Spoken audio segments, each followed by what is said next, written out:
Hi, I'm Carrie Fancett Pagels, and I'm going to talk a little bit about my newest novel, Tandem Cottage.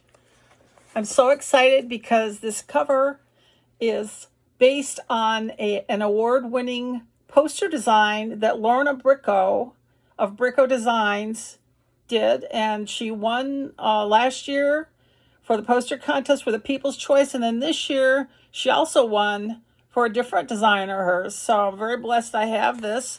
These books are available at the Island Bookstore. They are so good to me on Mackinac Island. You can also get my books through Amazon, Barnes & Noble, and other places where books are sold. You can always ask at Barnes & Noble, too, for them to order you a copy.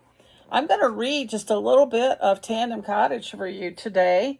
This story is about a single parent. I never thought I would do a story like this one because the way that my heroine, Alyssa, becomes pregnant with her child as a teenager. Her son's name is Sammy. It's not anything I ever thought I would write about. She has a son who is on the spectrum. He has Asperger's, and he is a really sweet young man.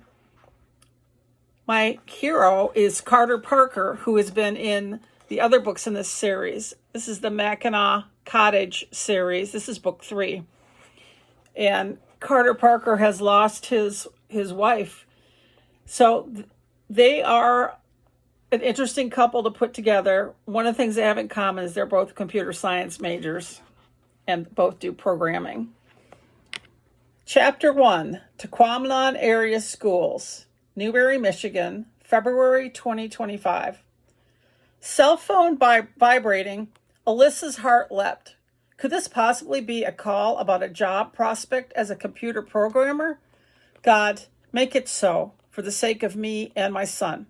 She pulled her cell phone from her pocket, but didn't recognize the number. She'd sent out numerous job applications. Most had emailed back, but a couple had called to schedule her first interview. Hello? Alyssa, this is Gino. She froze. Even after 10 years, his voice made her skin crawl.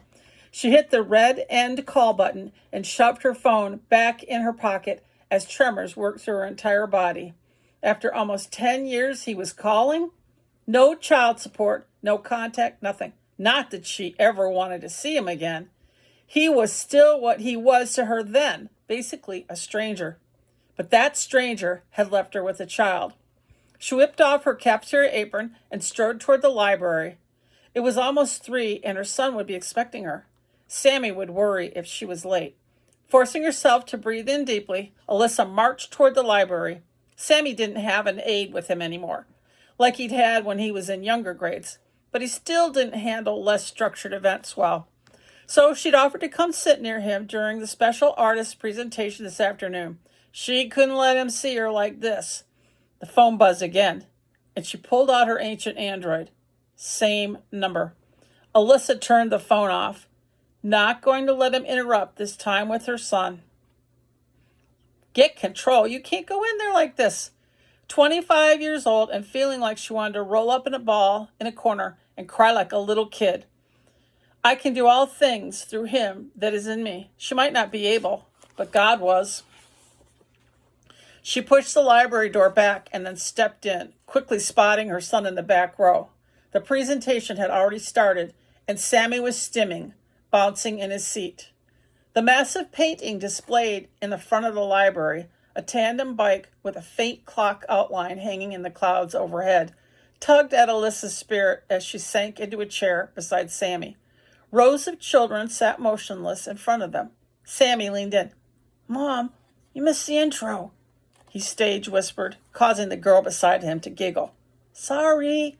Alyssa wrapped her arm around his shoulder to both comfort him and to minimize his movement. Why is Gino calling me? She fought the temptation to pull out her phone and check for a voicemail. Her cell phone service transcribed them into text, not always accurately, though. The noted Upper Peninsula artist Linda Anderson Payne was the guest presenter today. She stood beside her artwork, smiling at her audience. Sometimes life is like riding a tandem bike where we, the artist pointed to the bike's front wheels, turn one set of pedals while God is applying the brakes. Mrs. Anderson shone an LED flashlight on the acrylic painting near the rear set of pedals. I'm going to stop there. Linda Anderson Payne is also a very talented Upper Peninsula artist and from Newberry, my hometown. So I have some of her pieces, and I always get compliments on her artwork, and I'm really happy to add Lorna's artwork now. And I have a few small things from Mary Lou Peters, who's another favorite artist. My claim to fame, I can do the most atrocious stick figure you ever could imagine. That's my artistic ability. But I hope you'll like my books, even though I can't draw anything or paint anything, that's for sure, other than maybe a wall. I can paint walls pretty good. So again, my books are available pretty much, in the standard places, but if you get to Mackinac Island, make sure you get to the Island Bookstore.